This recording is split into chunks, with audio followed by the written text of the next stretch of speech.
নমস্কাৰ বন্ধুসকল, welcome back to channel. আপোনালোকে চাই আছে নলেজ ইজ ভাৰ্চিউ। বন্ধুসকল, পলিটিকেল সায়েন্স আৰু হিষ্ট্ৰীৰ পিছত ফাইনেলি আমি ইকনমিক্সৰ ওপৰত ভিডিঅ' বনাবলৈ আৰম্ভ কৰিছোঁ। আজিৰ ভিডিঅ'ত আমি আলোচনা কৰিম ফাইনেন্সিয়েল ইনষ্টিটিউশ্যনসমূহৰ ওপৰত। গতিকে ইয়াৰ পৰা আসাম টেট পৰীক্ষাত বহুতো প্ৰশ্ন আহিবলগীয়া আছে। গতিকে এই ভিডিঅ'টো আপোনালোকে কমপ্লিট চাব। ইকনমিক্স আৰু জিঅ'গ্ৰাফি আমি এটা এটাকে ভিডিঅ' আপোনালোকৰ কাৰণে আপলোড কৰি থাকিম। এদিনত দুটাকে ভিডিঅ' আপলোড কৰিবলৈ আমি যত্ন কৰিম। গতিকে এই ভিডিঅ'টো যথেষ্ট গুৰুত্বপূৰ্ণ হ'ব। তো বলক পলম নকৰাকৈ আজিৰ ভিডিঅ'ৰ মূল প্ৰশ্নসমূহলৈ আমি আগবাঢ়ো। চাওক, প্ৰথম যিটো প্ৰশ্ন, এই প্ৰশ্নই কৈছে ভাৰতবৰ্ষত প্ৰথম কেতিয়া বেংক স্থাপন কৰা হৈছিল? প্ৰথম বেংক 1770 চনত স্থাপন কৰা হৈছিল। 1770 কলকাতাত স্থাপন কৰা হৈছিল। মনত ৰাখিব, সেই বেংকটোৰ নাম কি আছিল? Bank of Hindustan. কলকাতাত স্থাপন কৰা হৈছিল। কলিকতা, আগৰ নাম কলকাতা আছিল। কলিকতা বেংক অফ হিন্দুস্তান 1770 চনত স্থাপন কৰা হৈছিল। মনত ৰাখিব। RBI reserve bank of India কেতিয়া স্থাপন কৰা হয়? RBI অৰ্থাৎ ৰিজাৰ্ভ বেংক অফ ইণ্ডিয়া হৈছে আমাৰ ভাৰতবৰ্ষৰ চেন্ট্ৰেল বেংক, কেন্দ্ৰীয় বেংক। এই বেংক 1935 চনৰ এপ্ৰিল মাহৰ 1 তাৰিখ, 1 এপ্ৰিল 1935 চনটো মনত ৰাখিব। 1 এপ্ৰিল 1935ত কি কৰা হয়? RBI reserve bank of India স্থাপন কৰা হয়। ৰিজাৰ্ভ বেংকৰ ইণ্ডিয়াৰ যিটো মুখ্য কাৰ্যালয়, সেই মুখ্য কাৰ্যালয় মুম্বাইত অৱস্থিত। সেইটো আপোনালোকে মনত ৰাখিব, কাৰণ পৰীক্ষাত প্ৰশ্ন আহিব পাৰে যে ৰিজাৰ্ভ বেংকৰ ইণ্ডিয়াৰ যিটো মুখ্য কাৰ্যালয়, সেই মুখ্য কাৰ্যালয় মুম্বাইত অৱস্থিত। ৰিজাৰ্ভ বেংক অফ ইণ্ডিয়া আমাৰ ভাৰতবৰ্ষৰ যিমান বেংক আছে, বেংক সিস্টেম আছে, সেই বেংক সিস্টেমৰ মুৰব্বী। সকলোবোৰ বেংকৰ হিচাপ নিকাচ ৰিজাৰ্ভ বেংকে পৰীক্ষা কৰিব পাৰে। আৰু ভাৰতীয় যিবোৰ মুদ্ৰা, যিবোৰ নোট, সেই নোটবোৰ ৰিজাৰ্ভ বেংকেহে কি কৰিব পাৰে? প্ৰকাশ কৰিব পাৰে। সেইটো আপোনালোকে মনত ৰাখিব। আৰু নোটসমূহৰ যি সিগনেচাৰ, সেই সিগনেচাৰ কাৰ থাকে? ৰিজাৰ্ভ বেংকৰ যিগৰাকী গভৰ্ণৰ, সেই গভৰ্ণৰৰ সিগনেচাৰ থাকে। ইয়াৰ পৰা আন এটা প্ৰশ্ন ওলাই আহে যে ভাৰতীয় ৰিজাৰ্ভ বেংকৰ যিগৰাকী গভৰ্ণৰ, তেখেতৰ নাম কি? তেখেত কোন? শক্তিকান্ত দাস। সেইটো আপোনালোকে মনত ৰাখিব। শক্তিকান্ত দাস হৈছে ৰিজাৰ্ভ বেংক অফ ইণ্ডিয়াৰ গভৰ্ণৰ। আৰু 1935 1 এপ্ৰিলত RBI কি কৰা হৈছে? স্থাপন কৰা হৈছে। সাধাৰণতে বেংকত কেই ধৰণৰ একাউণ্ট খুলিব পাৰি? ইম্পৰ্টেণ্ট হয়, পৰীক্ষাত আহিব পাৰে যে সাধাৰণতে বেংকত 3 ধৰণৰ একাউণ্ট খুলিব পাৰি। 3 ধৰণৰ একাউণ্ট। এটা হৈছে কাৰেণ্ট একাউণ্ট, এটা হৈছে সেভিং একাউণ্ট, আনটো হৈছে fixed account. Fixed deposit, FD বুলি কয়, ফিক্সড ডিপজিট কৰে মানুহে। কাৰেণ্ট একাউণ্ট, সেভিং একাউণ্ট আৰু ফিক্সড একাউণ্ট মানেনো কি? ইয়াৰ বেছিক কিছুমান ধাৰণা আপোনালোকে জানিব লাগিব, কাৰণ পৰীক্ষাত অন্য ধৰণৰ প্ৰশ্ন আহি যাব পাৰে। যে কাৰেণ্ট একাউণ্ট আপোনালোকে ইমানখিনি জানি থব যে কাৰেণ্ট একাউণ্ট যিটো, সেইটো সাধাৰণতে ডাঙৰ ডাঙৰ বিজনেছমেন যিসকল আছে, তেওঁলোকে কাৰেণ্ট একাউণ্ট বিশেষকৈ খোলে। কাৰেণ্ট একাউণ্টত কি হয়? ট্ৰানজেকশ্যনৰ কোনো লিমিটেশ্যন নাথাকে। যিকোনো সময়ত মানুহে কি কৰিব পাৰে? লেনদেন কৰি থাকিব পাৰে। কোনো আগতীয়া নটিচ দিয়াৰ প্ৰয়োজন নহয়। সেভিং একাউণ্ট সকলো মানুহৰে থাকে। আমাৰ সকলোৰে সেভিং একাউণ্ট আছে আৰু থাকিব লাগে। সেভিং একাউণ্টত কি হয়? মানুহে টকা পইচা জমা ৰাখে, তাতো লেনদেন কৰিব পাৰে, কিন্তু তাৰ কিছুমান নিৰ্দিষ্ট এটা লিমিটেশ্যন থাকে লেনদেন কৰাৰ। আৰু যিটো ফিক্সড একাউণ্ট বুলি কয়, FD ফিক্সড ডিপজিট, তাত অন্যান্য একাউণ্টৰ তুলনাত তাত সুতৰ হাৰটো বেছি দিয়া হয়। বেংকৰ ফালৰ পৰা কি দিয়ে? অতিৰিক্ত সুদ দিয়ে।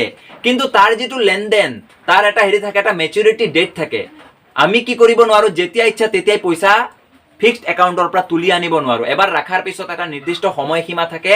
সেই সময়সীমাৰ অন্তত যেতিয়া মেচুৰিটি হ'ব, তেতিয়াহে সেইখিনি টকা আমি উঠাব পাৰো। গতিকে এই 3টা আপোনালোকে মনত ৰাখিব যে সাধাৰণতে বেংকত 3 ধৰণৰ একাউণ্ট আমি খুলিব পাৰো। উত্তৰ পূব পৰিষদ NEC, নৰ্থ ইষ্ট কাউন্সিল, কেতিয়া গঠন কৰা হৈছিল? নৰ্থ ইষ্ট কাউন্সিল 1971 চনত গঠন কৰা হৈছিল। পৰীক্ষাত একচুৱেলি চিলেবাছতে আছে, NECৰ ওপৰত প্ৰশ্ন আহিব। 1971 চনত কি হয়? উত্তৰ পূব পৰিষদ গঠন কৰা হয়। উত্তৰ পূব পৰিষদৰ মুখ্য কাৰ্যালয় শ্বিলঙত অৱস্থিত। আপোনালোকে মনত ৰাখিব, শ্বিলঙত কি আছে? উত্তৰ পূব পৰিষদৰ মুখ্য কাৰ্যালয় আছে। উত্তৰ পূব পৰিষদ গঠনৰ উদ্দেশ্যটো কি আছিল? চাওক, উত্তৰ পূব ভাৰত আমি সকলোৱে জানো, উত্তৰ পূব ভাৰত ভাৰতবৰ্ষৰ অন্যান্য ঠাইতকৈ প্ৰাকৃতিকভাৱে বহুত চহকী। কিন্তু ইমান চহকী হোৱা সত্ত্বেও কি উত্তৰ পূব ভাৰত অন্যান্য ৰাজ্যসমূহৰ তুলনাত কিছু পিছপৰা। গতিকে উত্তৰ পূব ভাৰতৰ যিমান ৰাজ্য আছে, সেই ৰাজ্যসমূহৰ সামগ্ৰিক উন্নয়নৰ লক্ষ্য আগত ৰাখি NEC, নৰ্থ ইষ্ট কাউন্সিল গঠন কৰা হৈছিল। সেইটোৱে মূল উদ্দেশ্য। উত্তৰ পূবৰ যিমান ৰাজ্য আছে, ৰাজ্যসমূহৰ সামগ্ৰিক উন্নয়ন সাধন কৰা, ৰাজ্যসমূহৰ মাজত সহযোগিতা বৃদ্ধি কৰা। গতিকে সেইটো আপোনালোকে গুৰুত্ব সহকাৰে মনত ৰাখিব। ৰাষ্ট্ৰীয়কৃত বাণিজ্যিক বেংকৰ উদাহৰণ, সব পৰীক্ষাত প্ৰশ্ন আহিব, মই ডাইৰেক্ট এনেকা দিছো, এনেকাতো প্ৰশ্ন নাহে যে তলত উল্লেখিত কোনটো বেংক ৰাষ্ট্ৰীয়কৃত বেংকৰ উদাহৰণ। 4টা অপচন দিয়া থাকিব, তাৰ ভিতৰত আপোনালোকে ৰাষ্ট্ৰীয়কৃত বেংক কোনটো বাছি ওলাব লাগিব। তো আমাৰ ভাৰতবৰ্ষৰ কিছুমান ৰাষ্ট্ৰীয়কৃত আগশাৰীৰ ৰাষ্ট্ৰীয়কৃত বেংকৰ উদাহৰণ মই আপোনালোকৰ আগত দাঙি ধৰিছো। আপোনালোকে এইকেইটা মনত ৰাখিব যে এইকেইটা হৈছে ৰাষ্ট্ৰীয়কৃত বাণিজ্যিক বেংক। যে state bank of India SBI আমি জানো যথেষ্ট ভাষ্ট হয়, ইয়াৰ আমাৰ গোটেই ভাৰতবৰ্ষত SBIৰ শাখা আছে। SBI হৈছে ৰাষ্ট্ৰীয়কৃত বাণিজ্যিক bank. United commercial bank UCO, United commercial bank, bank of India, Punjab national bank, bank of Baroda, এইখিনি কি আমাৰ আৰু আছে, এইখিনি আমাৰ ভাৰতবৰ্ষৰ ৰাষ্ট্ৰীয়কৃত বেংকৰ উদাহৰণ। অৰ্থনৈতিক উন্নয়নৰ কাৰণে ভাৰত চৰকাৰে এই বেংকসমূহ কি কৰি দিছে, নেশ্যনেলাইজড কৰি দিছে, ৰাষ্ট্ৰীয়কৃত কৰি দিছে। গতিকে এই বেংকসমূহৰ নাম যিকোনো এটা অপচন থাকিব পাৰে, লগতে ব্যক্তিগত খণ্ডৰ বেংক 3টা দি দিব আৰু এটা দি দিব কি ইয়াৰ পৰা এটা বেংকৰ নাম দি দিব। আপোনালোকে বাছি ওলাব লাগিব কি ৰাষ্ট্ৰীয়কৃত বেংক। গতিকে কোনটো অপচন থাকিব সেইটোতো আমি ক'ব নোৱাৰো। গতিকে এই কেইটা বেংকৰ নাম বিশেষভাৱে আপোনালোকে মনত ৰাখিব যে SBI, UCO, BOI, PNB, BOB এইকেইটা হৈছে ভাৰতবৰ্ষৰ ৰাষ্ট্ৰীয়কৃত বেংকৰ উদাহৰণ। ইয়াৰ পৰৱৰ্তী প্ৰশ্নই কৈছে নাবাৰ্ডৰ সম্পূৰ্ণ ৰূপটো কি? নাবাৰ্ড NABARD, নাবাৰ্ডৰ সম্পূৰ্ণ ৰূপ national bank for agriculture and rural development, ৰাষ্ট্ৰীয় কৃষি আৰু গ্ৰাম্য উন্নয়ন বেংক। মনত ৰাখিব ৰাষ্ট্ৰীয় কৃষি আৰু গ্ৰাম্য উন্নয়ন bank, national bank for agriculture and rural development. NABARD কেতিয়া গঠন কৰা হৈছিল? 1982 চনত, 1982 12 জুলাই, এইটো মনত ৰাখিব। 1982 12 জুলাই চনত নাবাৰ্ড গঠন কৰা হৈছিল। নাবাৰ্ড গঠনৰ উদ্দেশ্যটো কি আছিল?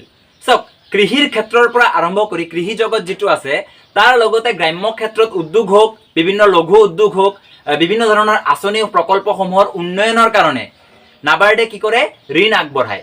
ইয়াৰ লগতে বিভিন্ন আঞ্চলিক বেংক, সমবায় বেংক আৰু অন্যান্য বিত্তীয় বেংকসমূহক পৰ্যন্ত নাবাৰ্ডৰ ফালৰ পৰা কি আগবঢ়োৱা হয়? ঋণ আগবঢ়োৱা হয়। সেই উদ্দেশ্যলৈ নাবাৰ্ড গঠন কৰা হৈছিল। নাবাৰ্ডৰ মুখ্য কাৰ্যালয় ক'ত অৱস্থিত? নাবাৰ্ডৰ মুখ্য কাৰ্যালয় বেংগালুৰুত অৱস্থিত, বেংগালুৰ। নাবাৰ্ডৰ মুখ্য কাৰ্যালয় বেংগালুৰুত অৱস্থিত। ইয়াৰ লগত আপোনালোকে এইটোও মনত ৰাখিব যে নাবাৰ্ডৰ যিগৰাকী চেয়াৰপাৰ্চন তেখেত কোন? Doctor GR Chintala. Doctor GR চিন্তালা,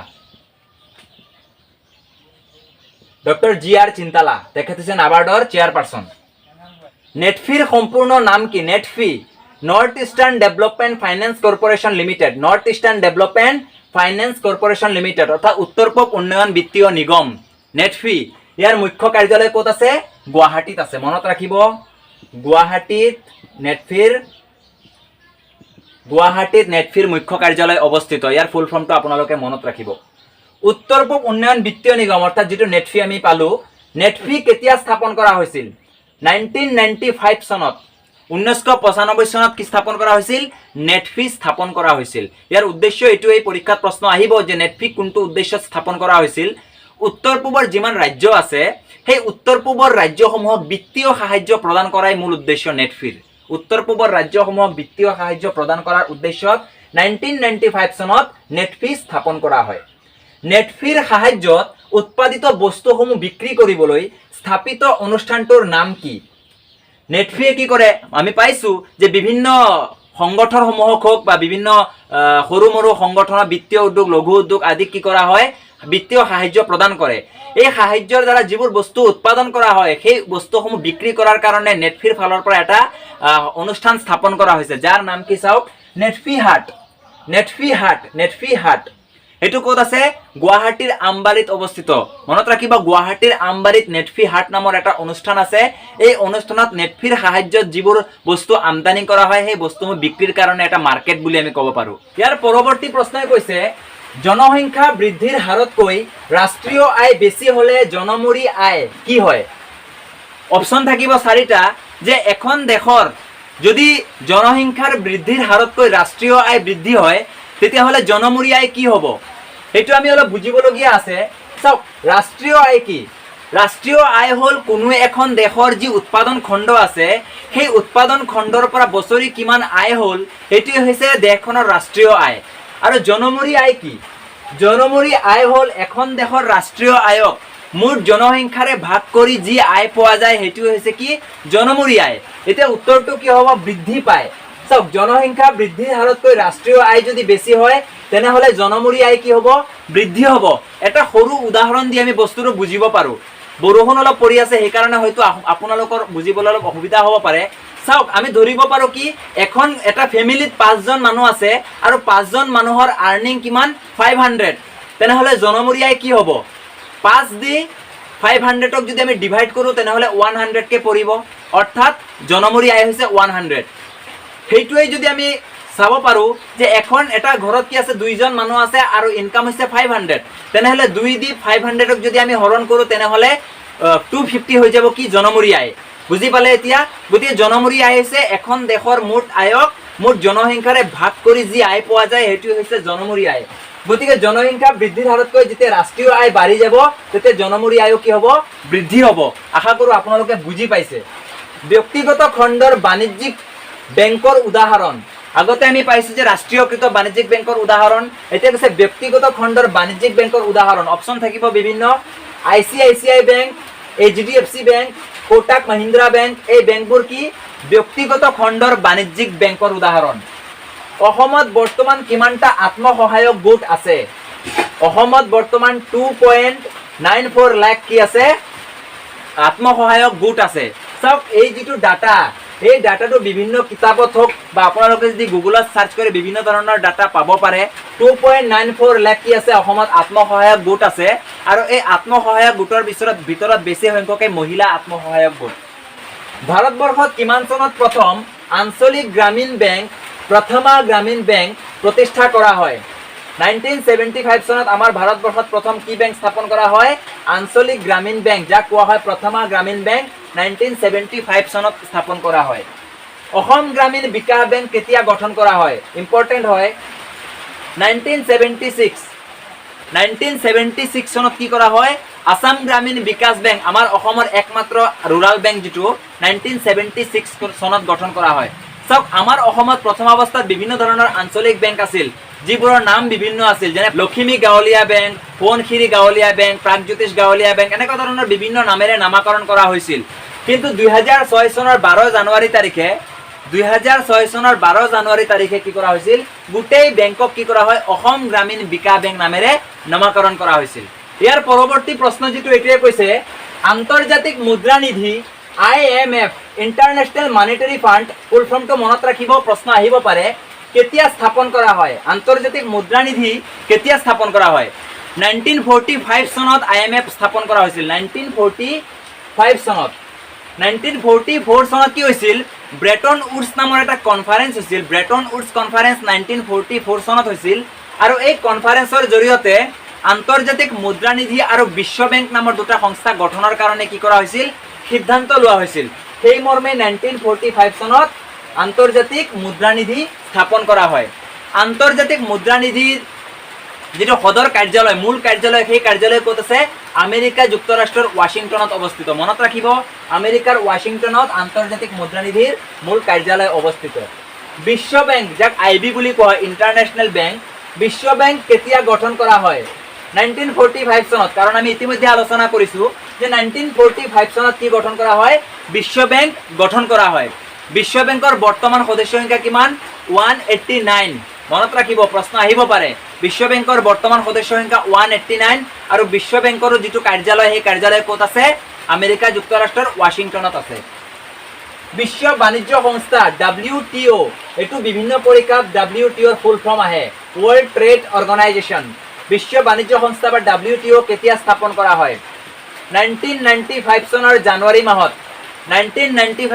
জানুৱাৰী মাহত কি স্থাপন কৰা হয় ওয়াৰ্ল্ড ট্ৰেড অৰ্গানাইজেশন স্থাপন কৰা হয় ইয়াৰ যেটো মূল কাৰ্যালয় সেই হেডকোৱাৰ্টাৰ্ছ ক'ত আছে জেনেভাত আৰু বিশ্ব বাণিজ্য সংস্থাৰ মুঠ সদস্য ৰাষ্ট্ৰৰ সংখ্যা 159 আৰু বিশ্ব বেংকৰ 189 গতিকে মনত ৰাখিব বন্ধুসকল আজিৰ ভিডিও আমি ইয়াতে সামৰণি মাৰিলো যদি ভিডিওটো ভাল পাইছে তেনেহলে এটা লাইক কৰিব আৰু যদি আমাৰ চেনেলত নতুন তেনেহলে সাবস্ক্ৰাইব কৰি আমাৰ মনোবল বৃদ্ধি কৰিব কাৰণ আগন্তুক এনেকুৱা বিভিন্ন ধৰণৰ কন্টেন্ট আমাৰ চেনেলত আপোনালোকে ৰেগুলাৰলি পাব আসাম টেট সম্পৰ্কে হওক বা বিভিন্ন ধৰণৰ কম্পিটিটিভ এক্সাম ৰিলেটেড প্ৰিপাৰেশ্যনৰ সম্পৰ্কে ভিডিঅ'সমূহ আপোনালোকে ইয়াতে পাব।